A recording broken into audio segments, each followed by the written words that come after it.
Small phones seem to be making a comeback. While brands like Samsung, Google and Apple have always had a 6.2, 6.3 inch offering, Chinese brands, with the exception of say Xiaomi, for the most part, they've always focused on phones with larger screens. That trend seems to be changing now.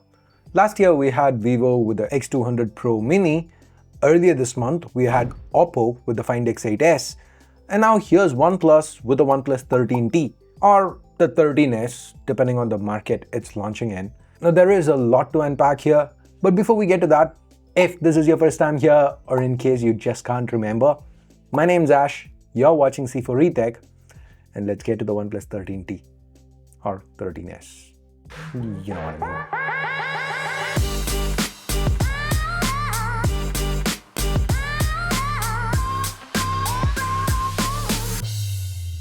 Now the box here is typical OnePlus red, though if you look close, you'll see there's a faint 13 on the box this time. Looks nice, I like this kind of subtlety. Now guys, I ended up going for the 16512 this time, since that's the one that shipped the fastest. Anyways, let me use the pull tab to peel the plastic off. Now once we open the box, the first thing we get is this red insert with Never Settle on it. This one houses a leaflet and a color match soft case. So obviously, I picked up the silver SKU. OnePlus offers 3 color options for the 13T. There's the silver. Apart from this silver, there's a black and a pink. Now moving on to the other box contents, there's a SIM tool. Here's the usual OnePlus red cable, USB A to C, and finally there's this 80-watt SuperVOOC charger. So guys, usually when you go for a smaller phone, there are two big compromises. The first one is the battery life. Smaller phone, smaller battery. And then there's the thermals, because smaller phone, lesser room to cool, more throttling, more heating.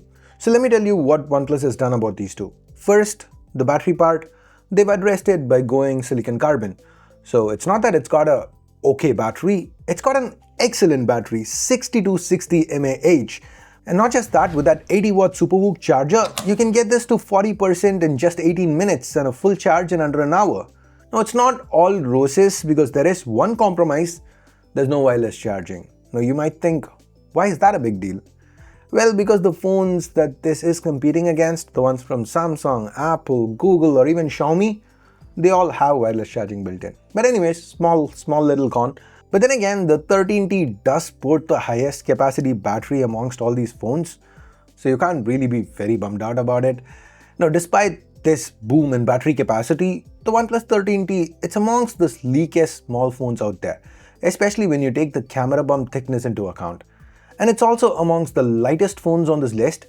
Now yeah, the S25 beats it, but it's got a puny 4000 mAh battery, so that doesn't really count. Okay, let's now talk design. The first thing you see here is there are a lot of sharp angles, like around the cameras, and the display is flat, the back is flat too. You don't even get a 2.5D curve. So when I first saw renders of this phone, I was a little wary about the ergonomics.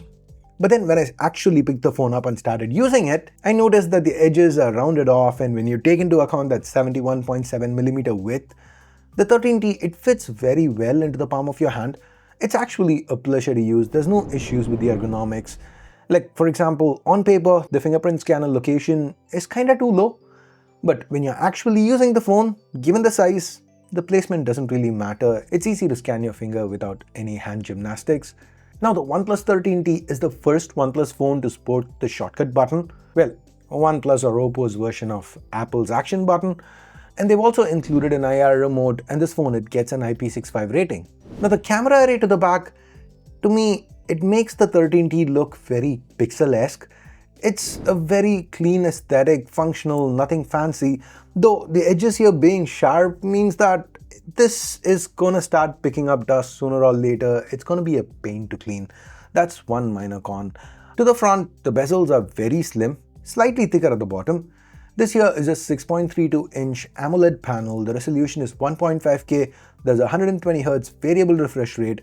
The brightness goes all the way up to 1600 nits under auto mode, so it's plenty bright for outdoor use. The stereo speakers are also quite loud and nicely complement this panel. It provides a good media consumption experience despite being small. Now under the hood, OnePlus, they've gone all in with the best SoC around at this time, the Snapdragon 8 Elite, and that's paired with LPDDR5X RAM, UFS 4 storage. Now like I said, small phone, lesser room to cool, more thermal issues, more throttling, right? Well, not really. Now, yes, this phone throttles, it's the 8 Elite, so all the 8 Elites that are not gaming phones, they're not specifically cooled, they do end up throttling more or less. They all end up with about 50% stability. This one actually fares better than the average. And after that 20-minute stress test, the 13T only hit about 43 degrees, so it is a little warm, but nothing to worry about. On top of this, now if you're very interested in performance, you're probably also interested in gaming, and for that OnePlus are offering super resolution and frame gen options. They've even thrown in bypass charging, so they've rounded that out pretty well.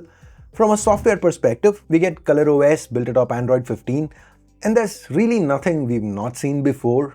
The transitions, the animations, they're super smooth. The apps, the consistency of them launching is very good. It's all very fluid. Everything we've seen, it's all well implemented here. Of course, when this phone goes global as the 13S, they'd be calling this Oxygen OS. But these days, ColorOS and Oxygen OS, they share so much in common that I don't think the user experience is gonna differ all that much. Now guys, the OnePlus 13T, it is a lot of things, but a camera phone it is not. Now that's not to say the cameras suck. They are kind of slightly average-ish, you could say, more like good for a mid-ranger, not that great for a flagship. Now the primary here, it is a 50 megapixel Sony IMX906 that's paired with a f1.8 lens that's optically stabilized. Does a fair job, it's great when there's ample light, a little worse under low light. It can shoot decent 4K 60 video too. Now the secondary, it's another 50 megapixel, it's Samsung's JN5, it's paired with a 2x telephoto lens. Now here's where I would have preferred an ultra-wide instead, because these days you can get almost lossless 2x with a sensor crop from the primary.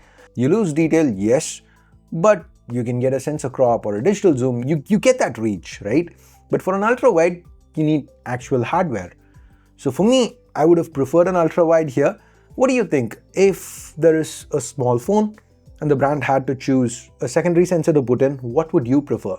A telephoto or an ultra-wide?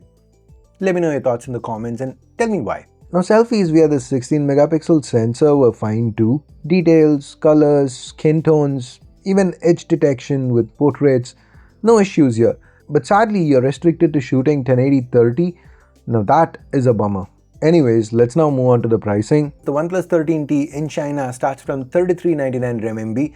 Converted prices should be on screen now. And in India, as the 13S, it's expected to launch at around 55,000-60,000 rupees, which doesn't make it a cheap phone, but it is an actual flagship, right, as you've been seeing throughout this video. And in fact, I'd expect the battery life on this one, given the small variable refresh screen and the huge battery combo, I'd expect it to be better than on a lot of regular sized flagships. So to me, if you want a small phone and don't mind the average optics, the OnePlus 13T, 13S, whatever you want to call it, it seems to be a no-brainer. This has got to be one of my favorite OnePlus launches in recent years. So that's pretty much everything about the OnePlus 13T. What do you guys think about this phone? What do you think would be a good price for it when it launches in India or in whatever market it is that you live? Let me know in the comments below, and thanks for watching. Ash out.